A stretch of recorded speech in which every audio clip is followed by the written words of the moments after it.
1953 में 9 जुलाई 1953 में रायगढ़ में पहला इज्तिमा हुआ, जिसमें मौलाना यूसुफ साहब रहमतुल्लाह अलैह तशरीफ लाए। 1951 में वहां डेरा लगाया गया रायगढ़ में, और 1953 में 9 जुलाई पहला इज्तिमा रखा गया। तो थोड़े से लोग एक छप्पर बनाया था मस्जिद का, एक छप्पर बना दिया मजमे का। इज्तिमा खत्म हुआ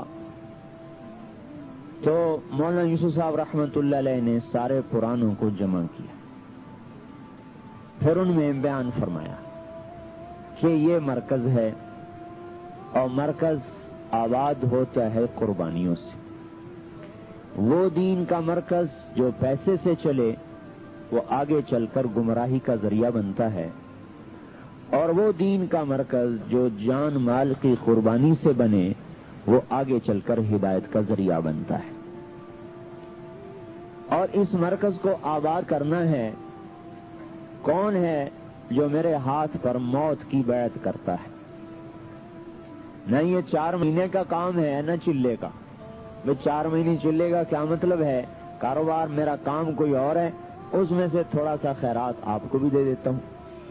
तो अभी तो हम तबलीग को एक साइल की तरह टाइम दे दें। साइल का तब 1 रुपए का सवाल है, 1 रुपए का सवाल है, तो वो कहते भाई चिल्ले का सवाल है, तो हम भी कभी कभी चिल्ला उसको फेंक देते हैं, चल भाई चिल्ला तबलीग को साइल को दे दी। तो मौलवी साहब रहमतुल्लाह अलैह ने फरमाया कि ना 4 महीने न चिल्ला, ये पूरी उम्मत की जिंदगी का काम है और उम्मत को इस पे लाना है। तो कुछ लोग ऐसे चाहिए जो मेरे हाथ पर बैत करें कि हम मर जाएंगे इस मरकज को नहीं छोड़ेंगे।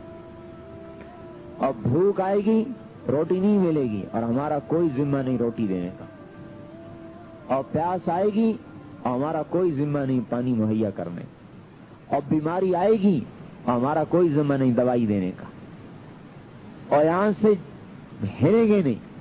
बोलो कौन तैयार है?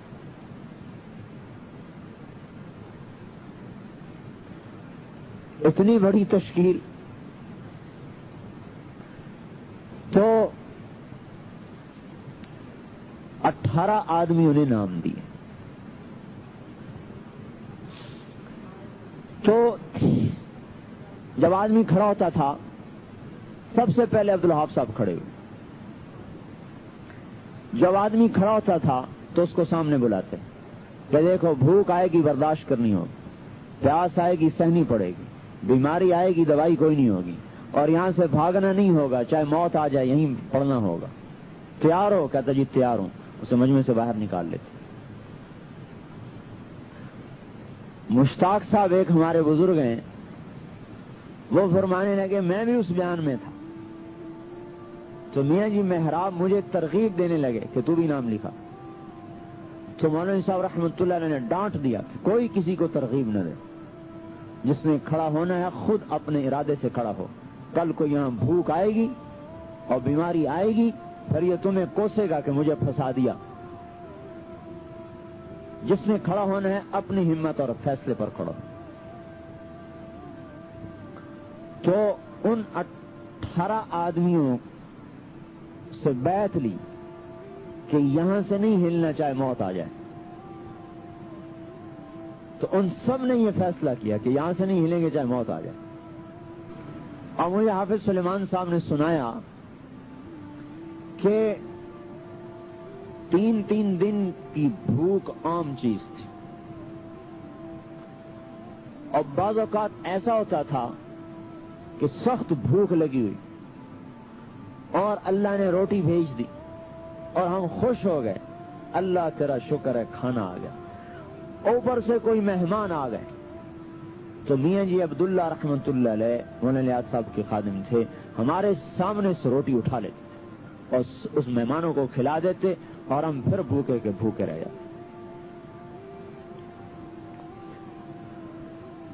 चौथाई रोटी मिलती थी, मक्की की, जौ की, आटे की रोटी तो कभी कभार आती थी, सालन देखने को नहीं मिलता था। اور مرچوں کے ساتھ نمک اور مرچ پانی میں گھول کے اس کی روٹی کھا لیتے تھے.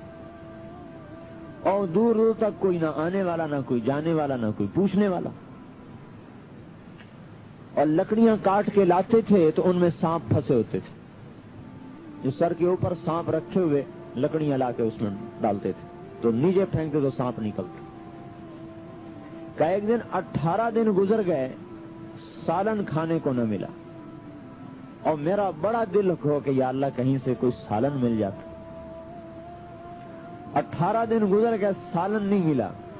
آپ کے دسترخوان پر تو 18 قسم کے کھانے رکھے ہوتے ہیں، اور وہاں 18 دن گزر گئے، سالن نہیں ملا. تو کہنے لگے 18ویں دن میں بیٹھا تھا تو کسی نے کہا کہ بچی تمہاری مرنے کے قریب ہے، اس کو آ کے دیکھ لو. کہ میں جب گیا تو گھر کیا تھے، وہیں چھوٹی چھوٹی جھونپڑیاں بنا دی تھی. جب میں گیا تو بچی مرنے کے قریب. ایک کوئی ہماری رشتہ دار دور سے آئی بچی کا حال پوچھنے، تو وہ کدو کا سالن پکا کے لائی اور روٹی. انہوں نے کہا جب میری نگاہ سالن پر پڑی تو میں بچی کی موت بھول گیا اور میں کھانے پہ بیٹھ گیا. کہا وہ عورت کہنے لگی کیسا ظالم باپ ہے کہ بچی مر رہی اور اس کو روٹی کی پڑی ہے، اور اس بیچاری کو کیا پتا تھا کہ آج 18واں دن گزر چکا ہے اور مجھے کھانے کو نہیں ملا سالن. اور اوپر سے میاں جی عبداللہ رحمت اللہ علیہ فرماتے لوٹ لو بھوک کے مزے لوٹ لو، پھر اس مرکز میں کبھی فاقہ نہیں آئے گا. یہی دعوت کا مزاج ہے کہ یہ دنیا کو مسخر کر دیتی ہے.